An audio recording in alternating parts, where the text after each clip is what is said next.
Welcome, everyone. We are so excited and honored to have you joining us for this PaTTAN book study series with the amazing author, Joan Sedita, and her equally amazing book, The Writing Rope. In just a moment, Andrea Bell will introduce the evening, and we'll get started in just a moment. We're still letting some folks in. I'm Dr. Pam Kastner. I have the honor of serving as PaTTAN State Lead for Literacy. And with that, I'm going to turn it over to my wonderful colleagues. Good evening, everybody, and welcome to this PaTTAN book study series, The Writing Rope, with author Joan Sedita. My name is Andrea Bell, and I'm a member of the PaTTAN Literacy team. And joining me this evening are some colleagues, PaTTAN Literacy team members, along with Pam and myself, Nicole Kopko, Heather Parimba. If I missed others in this large group, please say hello in the chat. We have placed in the chat the link to the Padlet aligned to this book study series. And on this Padlet, you will find the handouts for tonight's session. Previous sessions will be on there as we go through, and related resources. Please place questions for Joan Sedita in the chat. At the conclusion of tonight's presentation, we will have a brief time to pose these questions to our presenter. Tonight, our focus will be Chapter 1, Introduction to, sorry, I just lost.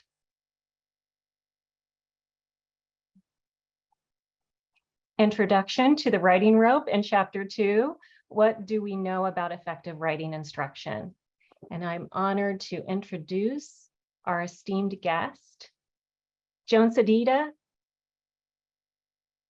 I am so sorry, I lost it again. Please. Joan Sedita is the founder of Keys to Literacy, a literacy professional development organization. Joan has been in the literacy field for over 40 years as a teacher, administrator, and teacher trainer. She has authored multiple literacy professional development programs, including the Key Comprehension Routine, the Key Vocabulary Routine, Keys to Beginning Reading, Keys to Content Writing, Keys to Early Writing, Understanding Dyslexia, and Adolescent Literacy Reading.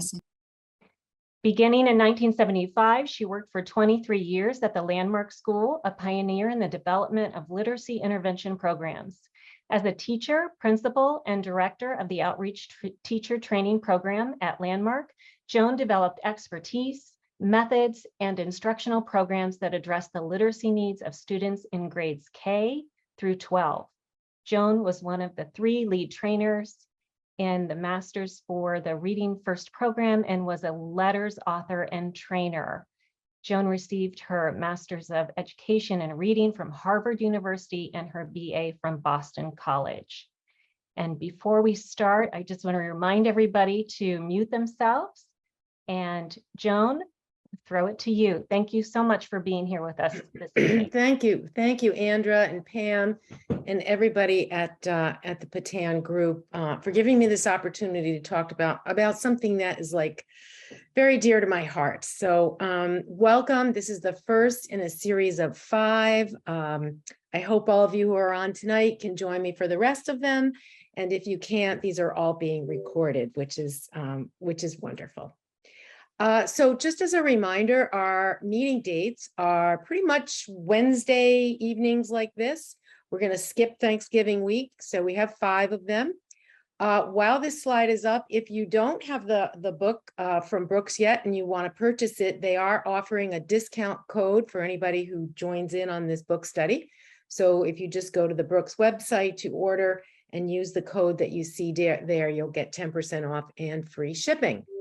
And also, I also want to point out, and those of you who do have the book, you know that if you look into the very first few pages, Brooks has developed for this book an electronic resource repository so that all of the various templates and printables and downloadables, which there are quite a few in this book, they've made them available in electronic format. So all you need to do is go to the website. This information is at the front of your book, and then use the code that you see on the screen, which is also in the front of your book. So As we mentioned, what we're going to do tonight is cover the first 2 chapters of the book.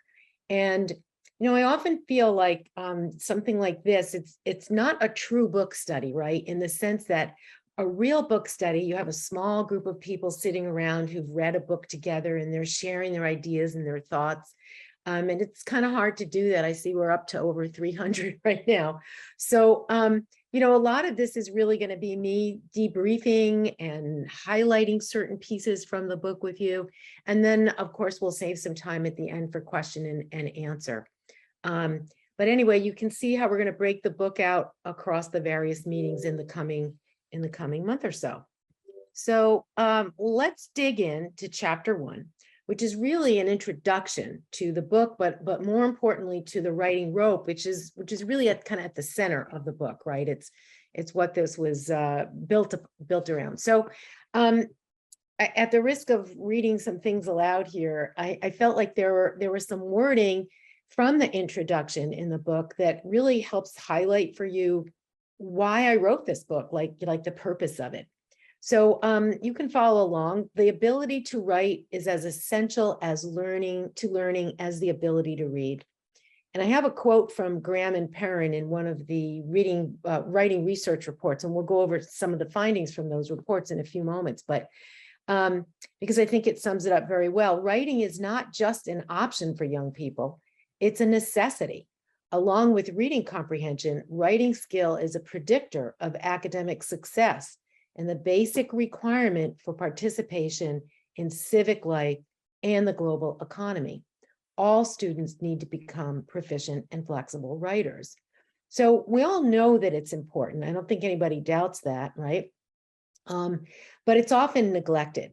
I also wrote in the introduction, not only do students use writing to communicate, but writing also improves reading comprehension. And students who receive that opportunity to write in conjunction with their reading show much more evidence of critical thinking about reading. And many of the skills that are involved with writing also can reinforce things such as fluency and word reading skills. So, one of the things, I think it's a theme that flows through the book, but certainly the last several chapters where we focus on the critical thinking strand of the writing rope is really all about how students can use writing, if they're taught to be able to write, how they can use writing to support their learning. And that's why content teachers of any subject can play a role in helping our students grow their writing skills. Why the writing rope? This is another quote from the book in the beginning. The literature and discourse related to literacy instruction tends to focus on reading, even though writing is just as important for student literacy achievement. Much has been written about the multiplicity of skills involved in reading, beginning with the 5 components necessary for skilled, fluent reading. So, in our field, those of us who are involved with literacy, these days it's very nice, but if we say, what are the 5 components of reading? Most folks in our field know what they are, right? Phonemic awareness, phonics, fluency, vocabulary, comprehension. But, when it comes to writing, when any attention is paid to writing, as I have in the quote here, teachers are not sure what to include.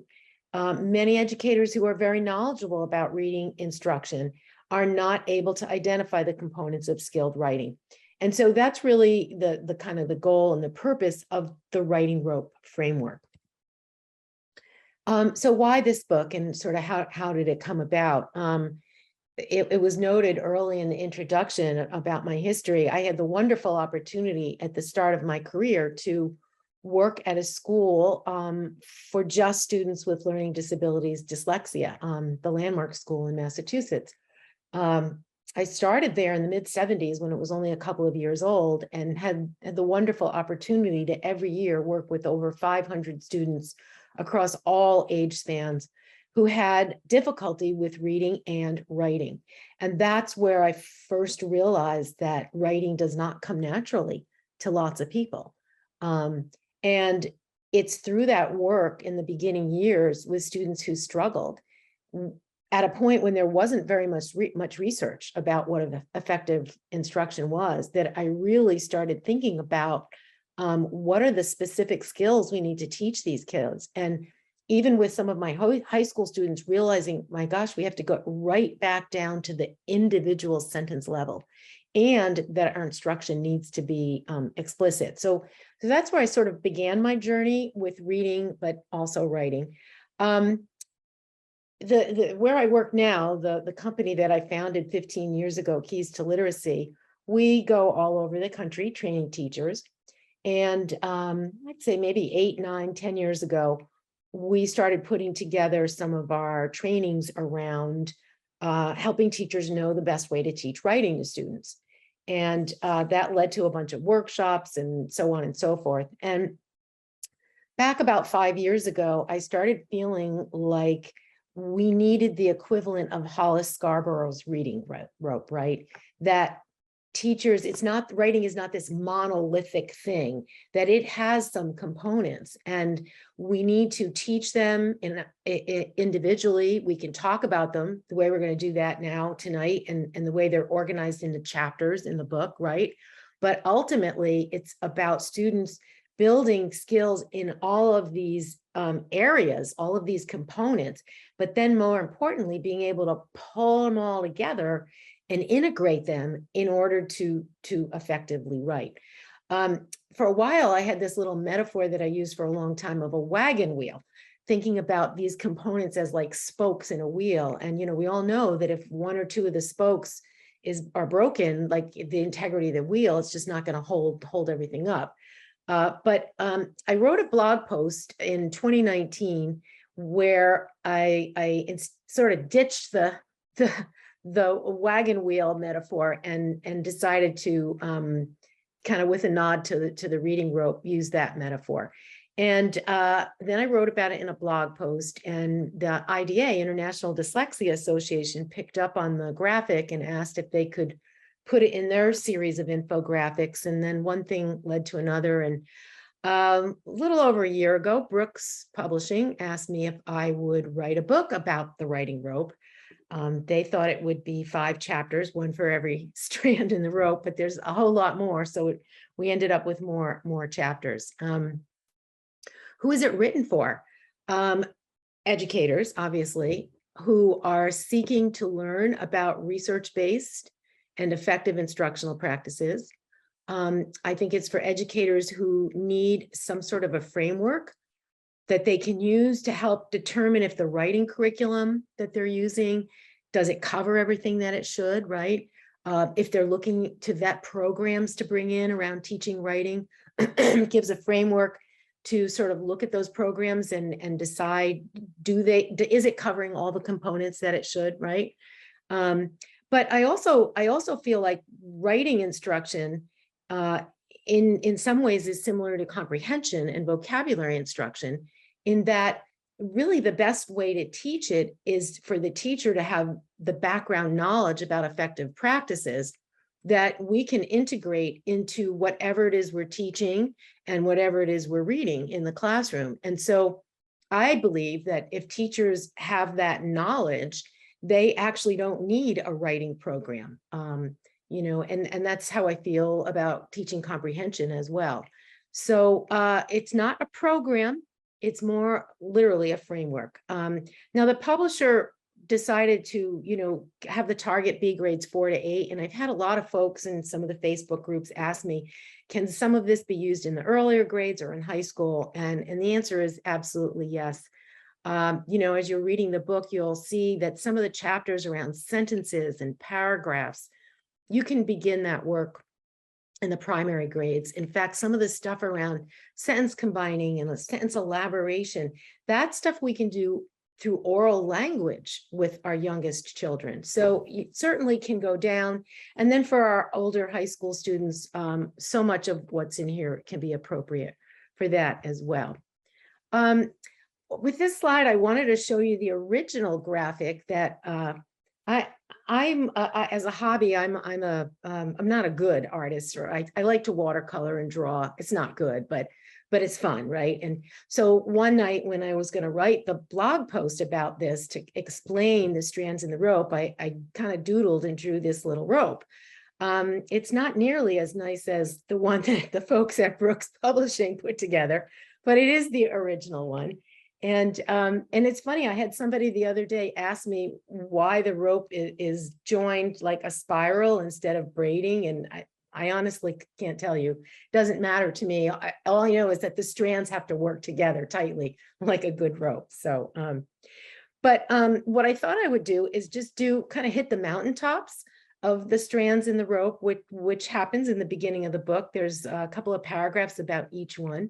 And we'll use the nice colorful one that the graphic designers at Brooks Publishing put together for me. What I do have at the bottom of this slide, though, is the link to that blog post that I mentioned. And if you want to read the actual blog post, just go, you can visit it at the site where I have a monthly blog.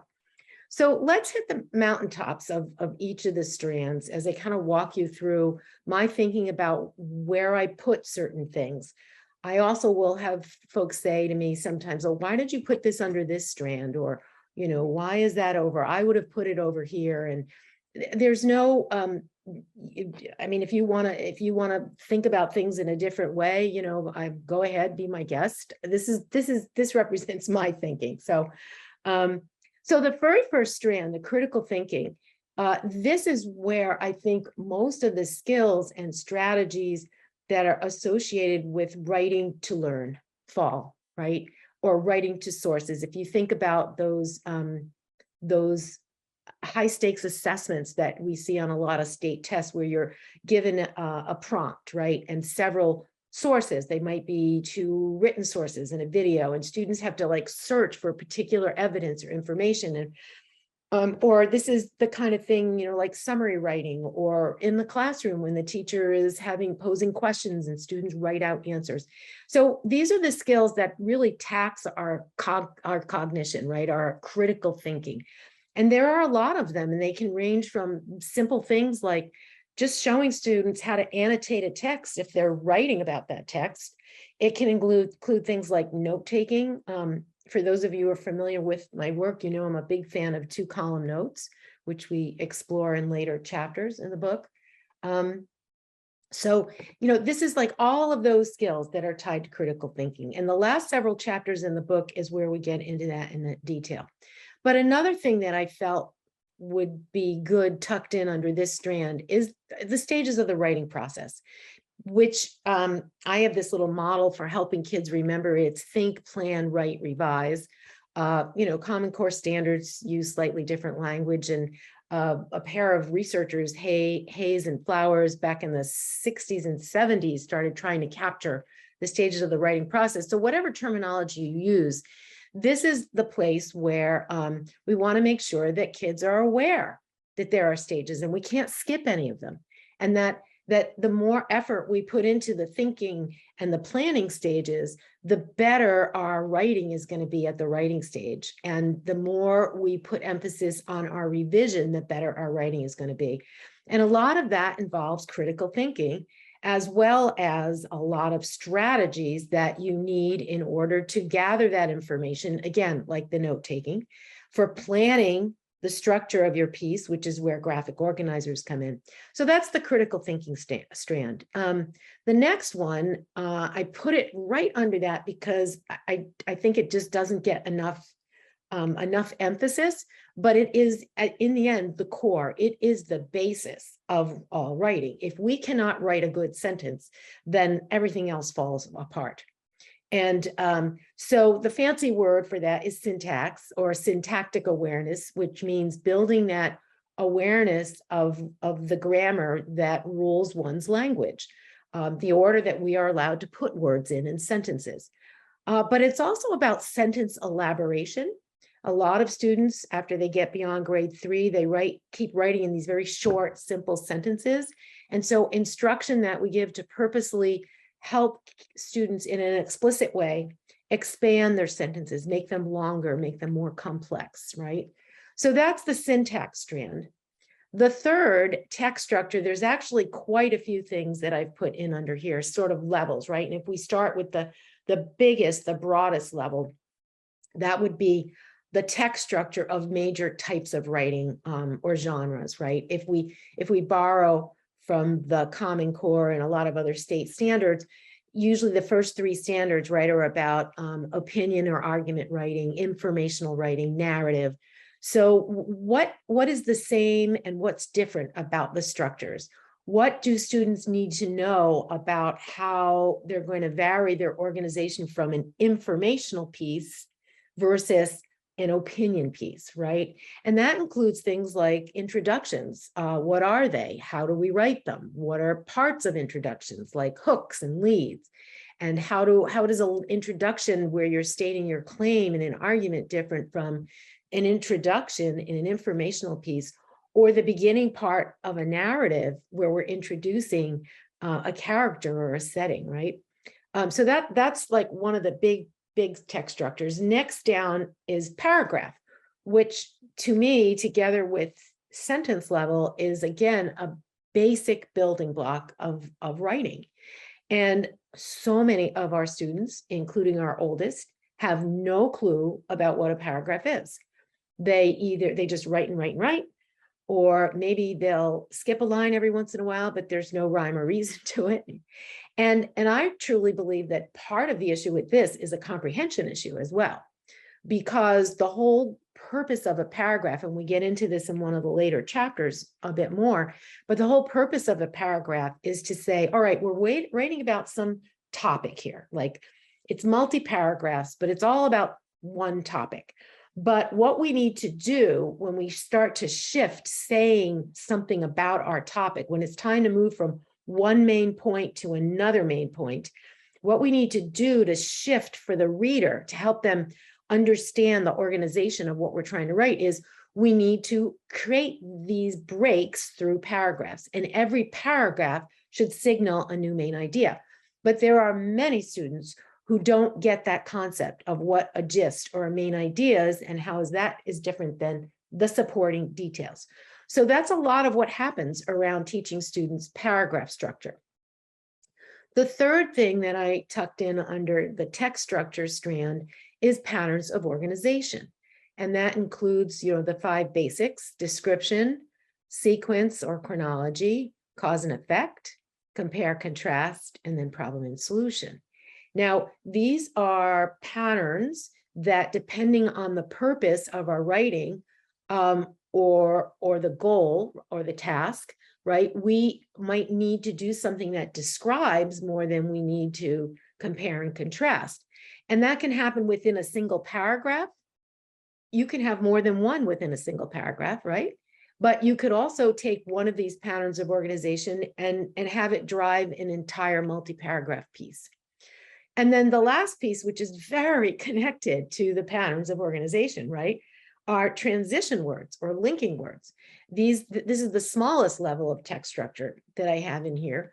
And these are words or phrases that the writer uses to signal to the reader their structure and what they're trying to say through their composition. And often they're linked to certain patterns. So if we're doing first, second, last, that's definitely going to connect with a sequence. If we use words like therefore and however, that's going to signal another pattern of organization. And it's interesting in my work over the years, especially with students who really struggle with writing and language-based issues, many of these students, these words are not part of their lexicon. They don't think about them. When they speak, they don't use them.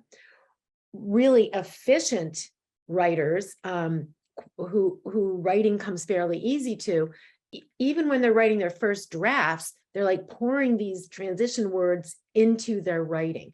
So one of the things we need to do at the revising stage for students that these don't come naturally to is that's part of their revision. Find opportunities that you can insert transitions. So that's the third strand. Writing craft, up till now, all 3 strands are things that I believe that any teacher of any subject can play a role in teaching kids, and the critical thinking strand in particular. But the text structure also, because one of the ways that we help kids learn how to use text structure, right, is to show them mentor models of texts that they're reading.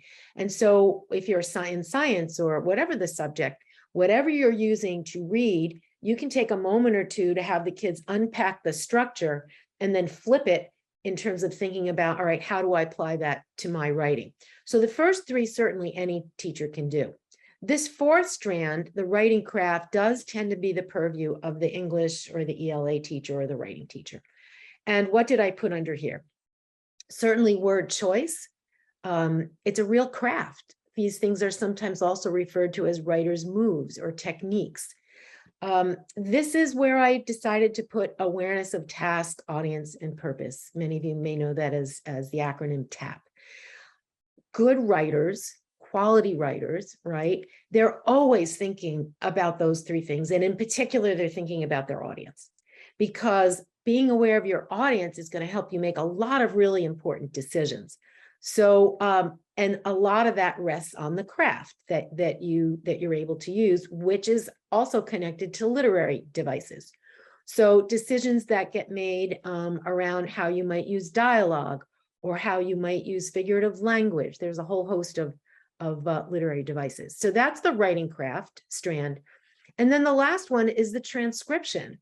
And in many respects, I really feel that a lot of initial instruction, but even for older students who struggle with spelling and handwriting or keyboarding, that a lot of this instruction can and should take place during a phonics block, you know, where we are teaching decoding and encoding at the same time.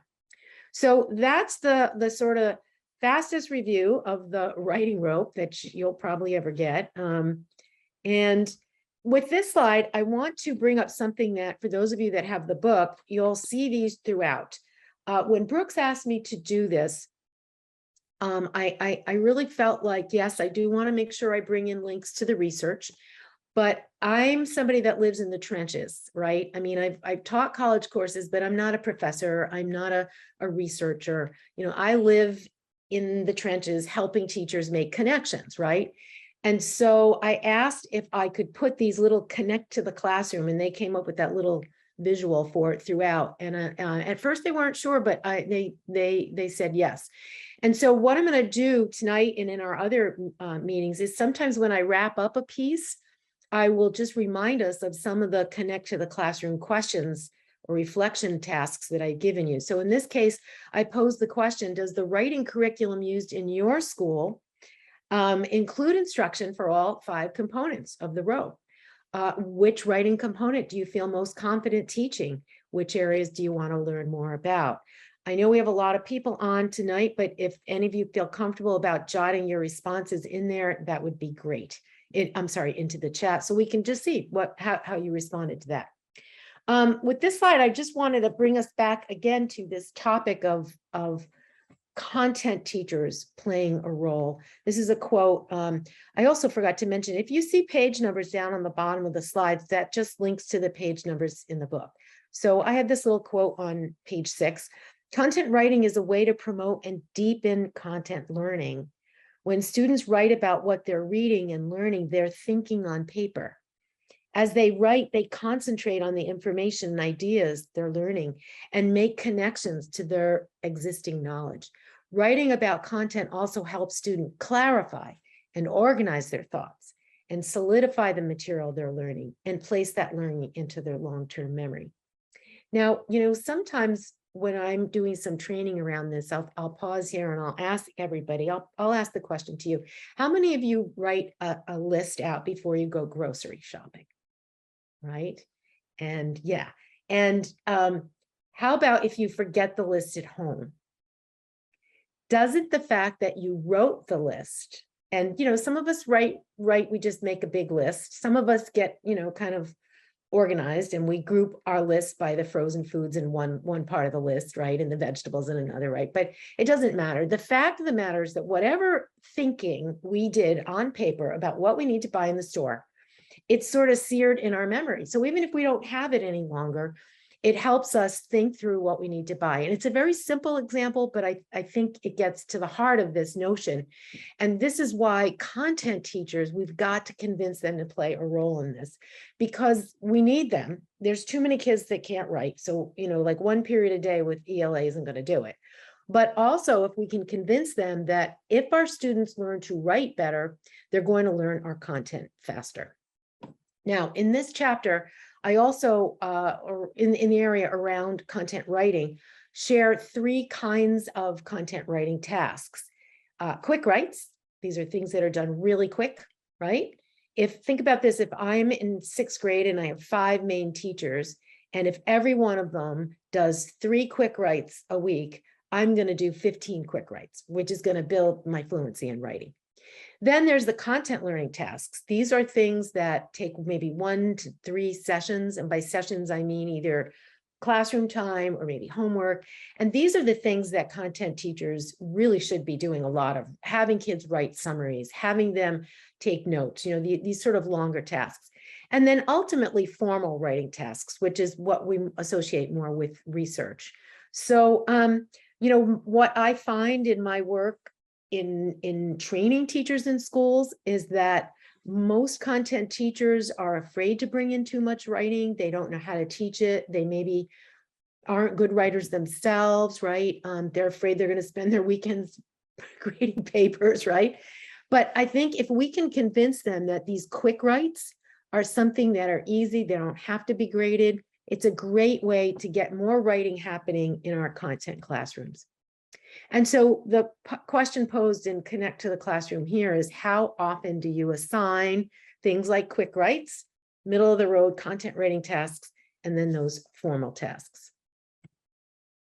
All right, so with that, let's shift now and begin to get into chapter 2.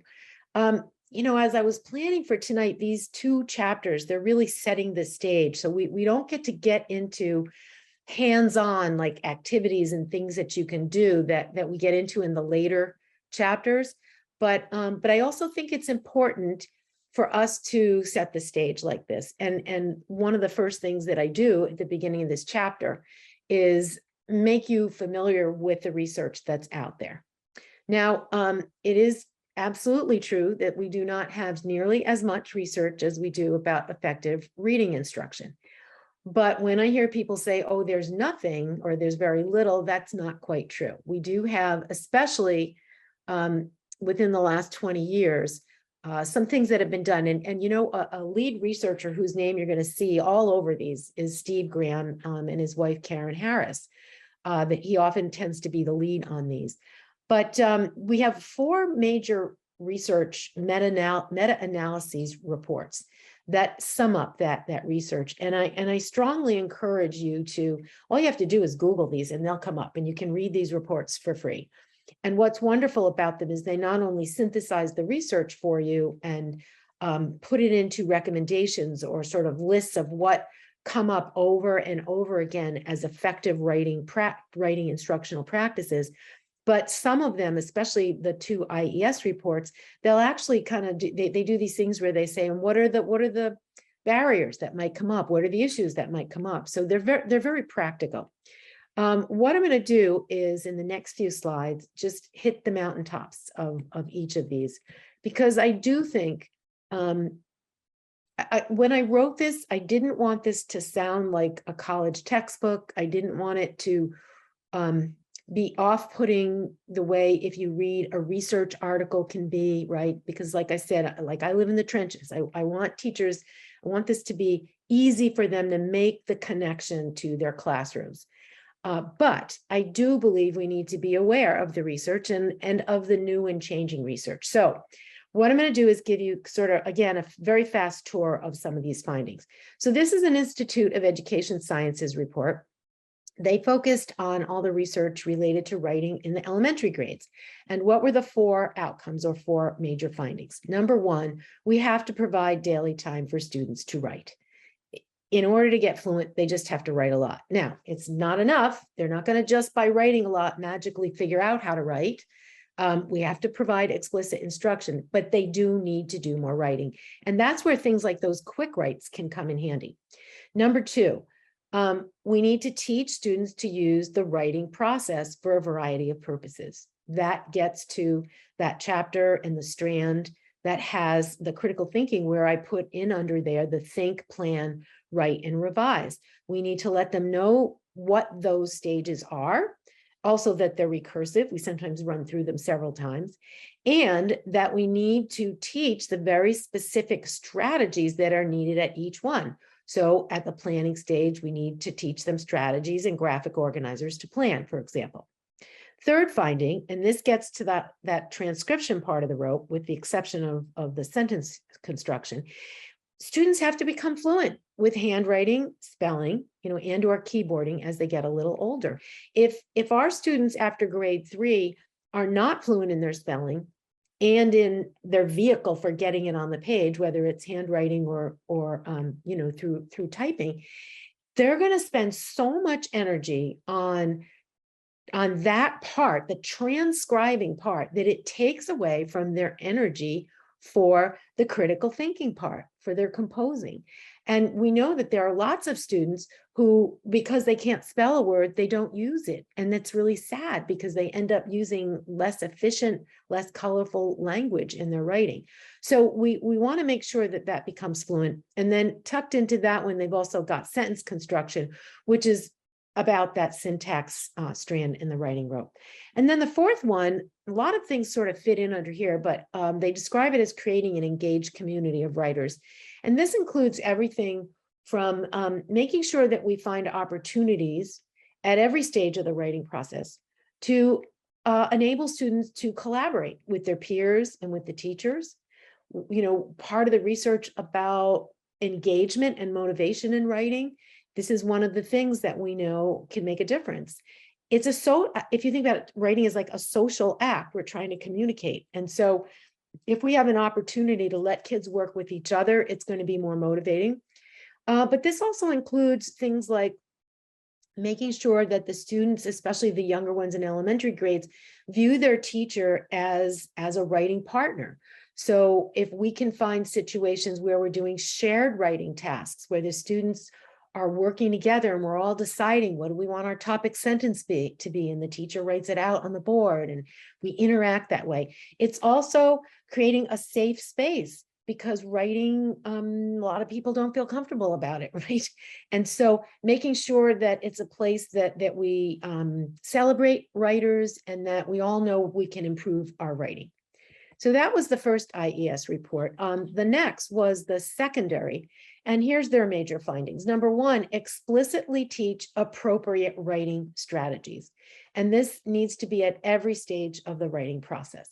So this can include everything from how do you use a transition word in a descriptive paragraph, something very specific. It could be how do you write an introduction to an opinion piece. It could be how do you use a graphic organizer to plan the structure of your piece. How do you take 2-column notes? So it could be any one of the large number of skills and strategies, that I mentioned in this book. But what I find interesting, they use this language using a model, practice, reflect instructional cycle. And that's really the first time I've ever seen that. To me, that represents what many of us know as Pearson and Gallagher's gradual release of responsibility, right? Which many people now think about as the I do, we do, you do it. So the big finding in this secondary meta-analysis, we have to explicitly teach these strategies using an I, we, you approach.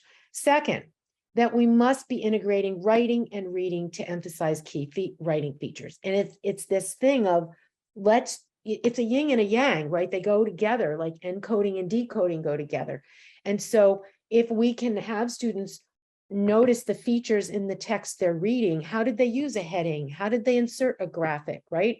That ends up influencing their writing. But as you'll find in one of the next reports I'm going to share with you, it also ends up the writing supporting the reading.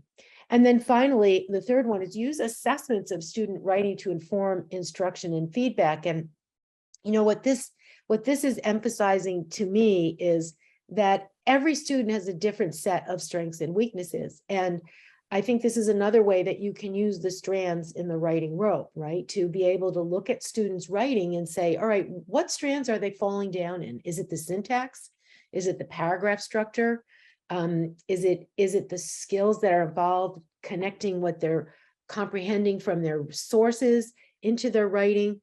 And that, I think, as students get a lot older, it's like a Swiss cheese metaphor, where these kids all have different little holes in their Swiss cheese, but each child's holes are a little different. And so we need to look to their writing to inform our instructional decisions. Now, another important report, this is one of the earliest ones, was called Writing Next. It came after Reading Next. And in this case, what they did is looked at all the research related to what were the most effective instructional practices that improved the writing of grades 4 to 12.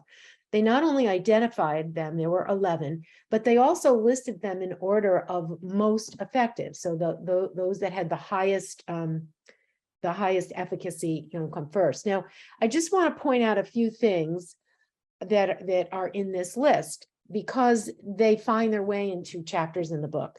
So let's look at the second one, summarizing. This is an unbelievably powerful tool for growing writing skills. But for those of you who are familiar with the National Reading Panel, it also turns out to be one of those 4 or 5 major comprehension strategies that really improve comprehension. So I often like to say, if I was alone on a stranded island and there was only one skill I could teach, it would be summarizing, because it helps reading as well as writing. Let's look at sentence combining down there at the bottom of the first list. This is something that I talk a lot about and give suggestions for how we use sentence combining to build syntactic awareness. Look at the process writing approach in the stages of the writing process are so important. Study of models, the use of mentor models, and then finally, writing for content learning. The last report that I'll highlight for you is Writing to Read. And what this found, it looked at how does writing support reading, and it turns out it supports all levels of reading, including fluency and phonics, right, and decoding, but definitely affects the reading comprehension. And when we have students write personal reactions to text, there's those summaries again, note taking, right? This is also going to improve their comprehension. And a lot of the parts of this book that are connected to the critical thinking strand of the writing rope address this. Another thing that I just want to make sure we review that's in this chapter is the role of executive functions, or actually I should say the role of weaknesses in executive functions and how we need to be aware of that when we're teaching students to write. This is a visual that you see from Virginia Berninger and her colleagues. This is one a little bit later, but they began with this model or framework. They called it the simple view of writing. And the idea was to highlight that role of working memory and executive functions. Some of their later writing, like this in 2006, they began referring it to the not so simple view. Doesn't matter to me what you call it. What matters is that we keep in mind that for a lot of our students, especially those who maybe are diagnosed as having ADHD, right, or working memory issues, we've got to be aware that this is going to impede some of their writing. So in this model, you've got text generation up at the top. That's all really, if you think about the skills and strategies that are in the writing rope and in the book, including transcription, which they set aside over here. The executive functions, though, the one point I want you to take away with this is, while we have to be aware of this, these are not, executive functions are not skills we can teach. They're cognitive processes, right? So if you have weak working memory, there isn't a pill you can take to make that go away. And there isn't a skill it's not a skill you learn, right? What I will say, however, is if you're doing explicit instruction of many writing strategies, right? Very often those same things we're doing to improve the writing are the things that become scaffolds for students with weak executive functions. So graphic organizers, writing templates, how-to sheets, lists of transition words, teaching them note-taking so that they can hold the information on the paper if their working memory is not strong. So those are a few of the takeaways. There's a little bit more in the book about executive functions. This quote I put in there because for me, it sort of sums up this need to remember the executive functions. And I often feel like by the time I get to the end of this paragraph that I'm exhausted just thinking about all the things we have to do to write, and I don't know how we can write. So anyway, but obviously some of us figure out how to do it. So as the quote says, while negotiating the rules and mechanics for writing, the writer must maintain focus on factors such as organization, form and features, purposes and goals, audience needs and perspectives, and evaluation of the communication between the author and reader. Self-regulation of the writing process is critical. The writer must be goal-oriented, resourceful, reflective. Skilled authors' writing is flexible, it's goal-directed, it's scaffolded by a rich source of cognitive processes and strategies, right, for planning, text production, and revision. So there's an awful lot we have to juggle. And I think that's all the reason more that thinking about this as strands in the rope, that ultimately we've got to help kids integrate all this, because a set of skills in isolation, it's not enough. One of the last things I want to go over before we have a few moments for some question and answer. The other thing that's in this chapter, I identify 7 teaching principles that I keep weaving back through as we move through the other chapters. The gradual release of responsibility, we mentioned that before. I've mentioned the explicit instruction, right? Differentiating, lots of scaffolds, opportunities for collaboration, using mentor models, right? Increasing how much students write. So, and what I've got here is a little picture of what those 7 teaching principles look like in the book, but this is an example of one of those things that Brooks has made available in an electronic format in case you want to download that. I thought that a way to end this would be to just share a little bit more about mentor models, because this comes up throughout all the chapters as well. So if we're talking about teaching kids how to use transition words, well, let's show them a few passages where an author used transitions in a really swell way that we want the kids to view and to imitate, right? If we want them to learn how to write a hook to a narrative lead, right? You know, in an introduction, well, let's show them some examples of that. So what this is about is really recognizing that the way most of us learn to write or get better at our writing, right, is to emulate others. And I'll use another everyday example for you for this. So if you're in a car accident and you're at the police station and you need to fill out an accident report. If you've never written one before, what do? How many of you say, can I take a look at a few other reports so I can see how they're written? And then you see how they're written and you emulate them.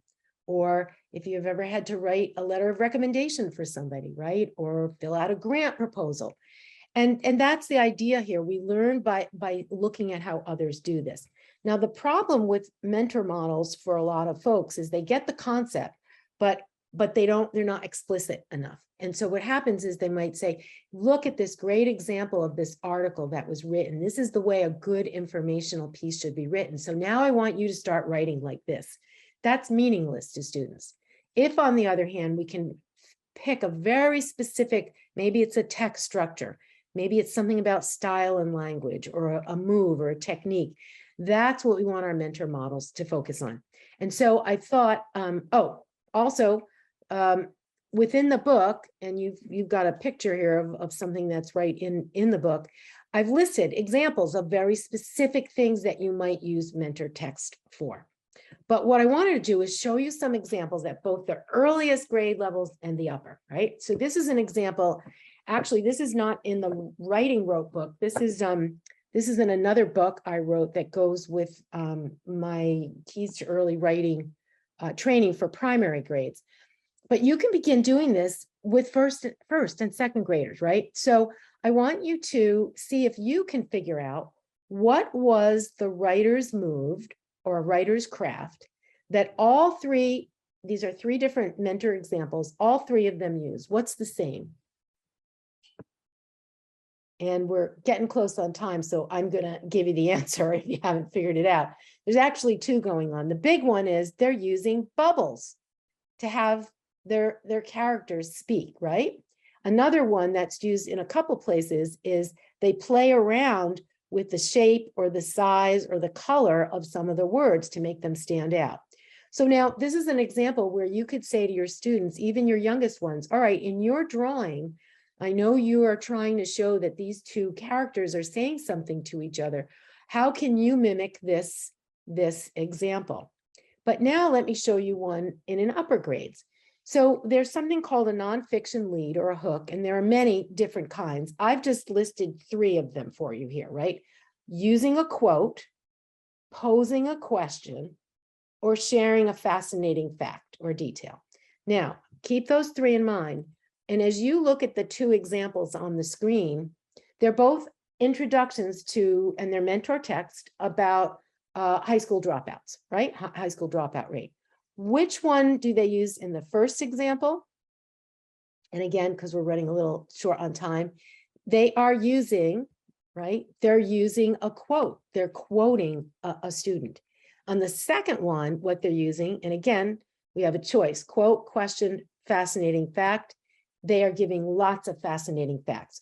So now what I might do if I was doing this explicit with my students is say, look, you've just seen 2 examples here.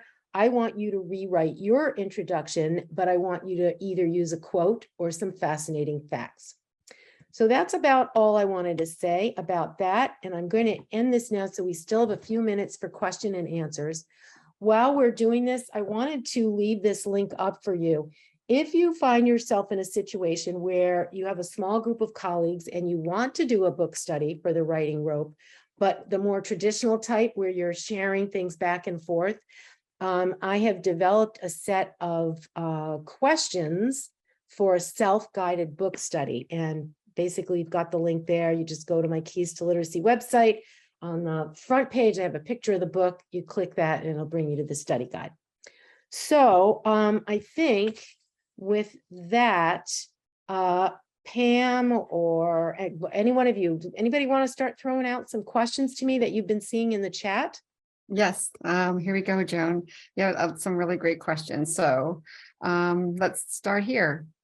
As an ELD teacher, how can we use the writing rope with our level 1 ELs? I think you mean English language learners. I Yes, think I think that's what, yeah. Mhm. Well, you know, look, we know that English language learners benefit from the same research-based instructional practices for teaching reading and writing as all students do, right? We also have to remember that all Ls, they're not a monolithic group either, right? Some of them, they all have different needs. But, you know, one of the things that I often see with English language learners is their syntactic awareness is not as well developed. Let's use an example. You know, if in English we put our adjectives in front of our noun, so if I say the flat brown desk, in a Romance language, I would say the desk flat brown, but that doesn't sound right to our English awareness of English syntax. So I think a lot of the things that are in the sentence chapter, the syntax chapter, are going to be especially beneficial for English language learners. But I mean, basically everything else. Well, I think the piece in there about transitions, because I think those words don't come as naturally as well. But everything else around, you know, English language learners have just as much to say in the composing, right, stage of it.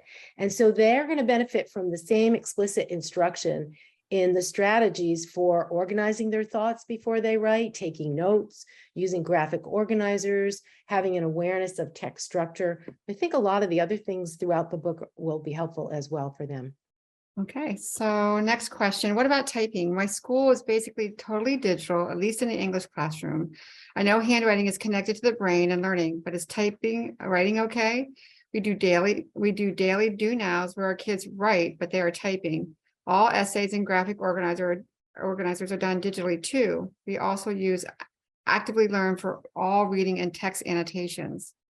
Yeah, there are a lot of things that are tucked into that question. You know, and there's a lot of controversy out there about how much attention should we put to handwriting? When do we move kids on to keyboarding? And if it's handwriting, should it be cursive or should it be print? You know, I mean, and for a lot of these questions, there are no set answers. There is a section I have in the book about this where I review some of the research around this. Graham talks a bit about this. Berninger's been doing that research on that a long time. You know, just a few highlights that I could say. I mean, whether it's handwriting or keyboarding, let's remember that transcription strand, right? That if kids are not fluent in some transcribing form, right? Whether it's handwriting or the keyboarding as they get older and they're developmentally able to do two-hand keyboarding, right? Because that's the other thing. Our younger children, they can do the hunt and peck, but developmentally they're not able to till somewhere around 6th or 7th that you can really get proficient at that. But whether it's the handwriting or the keyboarding, if we're not fluent in it, then all our attention is going to be taken up on that. It's very similar. I forgot to mention this earlier, but it's very similar to me, like what happens with decoding. If kids beyond grade 4 are not fluent with their ability to decode words on the page, what happens? They have to put so much attention into that it takes away from comprehension. And it's the same thing. So we do need to make sure they're proficient.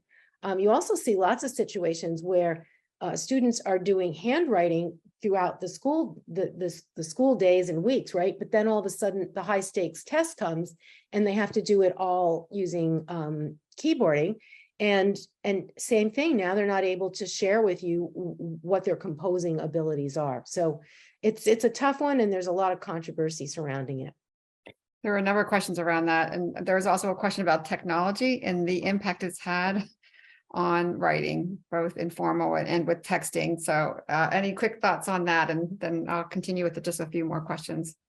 Yeah, well, I mean, there's so many ways that we use technology, right? And all you have to do is look at our own lives, right?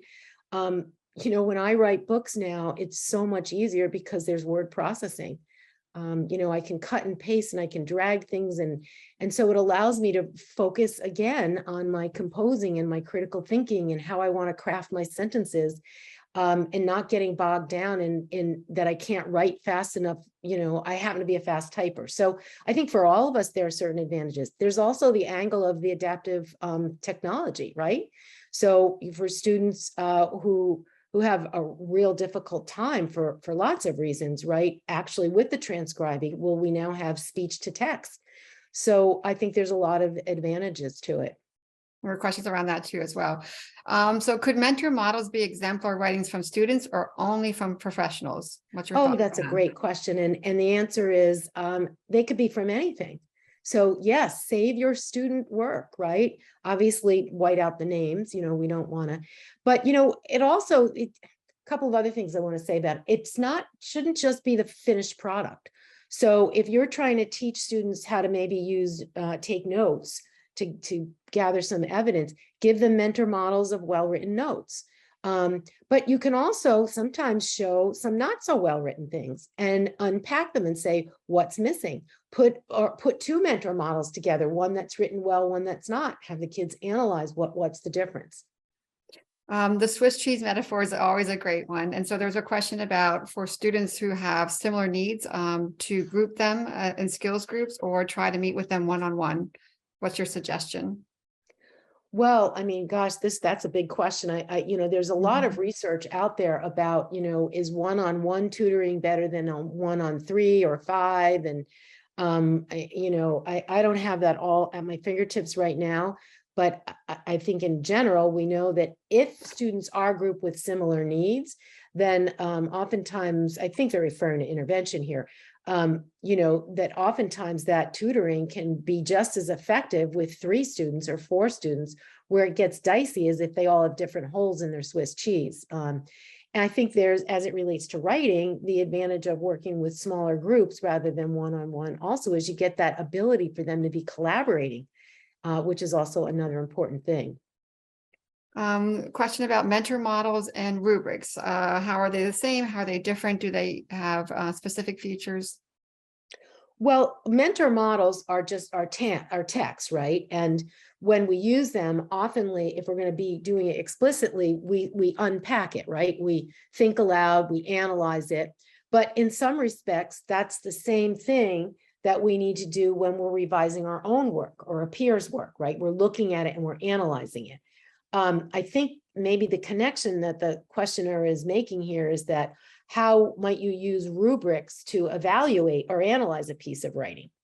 I'm actually not a very big fan of rubrics in terms of them being a tool that one could use to give students feedback. Rubrics, I get why they need to be used. You know, if you're doing scoring on a state assessment or you need some consistency. But I much more prefer checklists of the type, there are several of them in the book, but where a teacher can give feedback about very specific things. Did you use transitions? Did you use enough of them? How well were they written? And then you could give a score of, you know, I'm getting really good at it, you know, oops, still a big Swiss cheese hole, right? That's giving very much more directed feedback to students than rubrics, which tend to be really more for the adults. Thank you. And one last question, because I know we're a bit over, but I think it's an important one. Someone wrote to us who's a middle school teacher, and her students, many of them are dyslexic and have dysgraphia, and they have great ideas. And so the question was, how often is it okay for them to use assistive technology to do that? And how often should they be writing? So let me read it specifically. I think I didn't do that so well. All the students I work with have dyslexia, and some have dysgraphia as well at the middle school level. They have great ideas that I want them to be able to share. How often is it okay to allow them speech to text? And should I have them physically write as well? I like all of the above, right? And let's use an analogy or a connection to reading. You know, we know that especially dyslexic students, right? But that there are a lot of students that leave second and third grade and their decoding is not strong. They're not fluent. But would we hold them back and say, so we're never going to let you access good, rich, quality text to develop your vocabulary and your syntax and work on comprehension because you can't read the words yet? So what do? We use adaptive technology, or we find other, and it's the same thing with the writing. Why would we hold somebody back from being able to express themselves, to compose, to share their ideas, to use composing to help them learn and master the material that they're learning, right? Simply because they can't spell the words or they have dysgraphia and they can't get that transcription out there. So I think we absolutely have to do that. Now, does that mean we give up on teaching spelling, or we give up on having them get better at keyboarding? No, we can do both things at once. But that's the sad part of this, that so many people don't write because they're embarrassed about what their handwriting looks like, or that they're slow in keyboarding, or that they don't know how to spell words. And we have to let them know that we value the composing part of writing much, much more than the transcription skills. Thank you for that, Joan. And on that, I think we're going to say good night for such a wonderful evening. We learned so much and so appreciate all the questions from everyone who put them into the chat. And if we missed any of yours, what we'll do is we'll put them onto the Google Doc that we have, and we'll share them with Joan and can look at them next week too. Our next session is next Wednesday evening, November 16th, 7 p.m. Eastern. I want to give a big shout out as well to the PaTTAN Literacy team. And we had, I think, over 360 people. And so we always say thank you so much. We know you're teachers and parents and advocates and so much more. And here you are after a long day, continuing to learn and join us. We are truly, truly grateful. And we look forward to seeing you next Wednesday. Thank you so much. Yes, same for me. Thank you. Good night, everybody. Thank you, Joan.